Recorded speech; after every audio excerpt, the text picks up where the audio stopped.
as you're doing that, just want to first of all thank you for bringing all these people together and doing what you're doing for computer science education at a time that we all realize it is expanding in popularity. People are realizing the importance of it, and to provide this tool for the educational community is fantastic. In particular, our chapter is on data structures, and I was reflecting back to the late 1980s when I was working with a gentleman at Fermi National Accelerator Lab, Leo Michelati, who introduced me to a relatively new language at that time, C++. And as we were visualizing physics data, we were talking about and writing about this new language, and we were very surprised to find that there was no common terminology used for simple ideas like data types built into the language. And one author may say they were built-in types. Another would say they were primitive types. Another would say it was fundamental types. And we were kind of surprised that there was no commonality among the writers.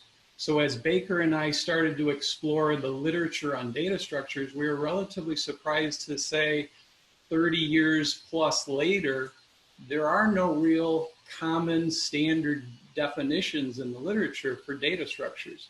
So it's such an important topic, we felt it was necessary to try to extend and expand these understandings of data structures for the general education community, for people who are coming from other fields and just starting in computer science, to people who have worked for years and want to have more clarification of really what a data structure is. So we tried to outline this fact that data types in general are not just the data, but it's also the associated functionality. So we mentioned some common ideas in everyday life that can be connected to data structures or collections of variables, and the geometries associated with the relationships between those variables and the related functionality, as you mentioned in your chapter, the algorithms associated with accessing, retrieving, manipulating that data. So that's what the chapter tries to do, is give people a better understanding of just what data structures are, specifically linking to, at the high school level, the AP courses and what data structures students would be required to be familiar with so that they would understand those concepts better. And educators trying to work with those students would be better prepared to present those ideas.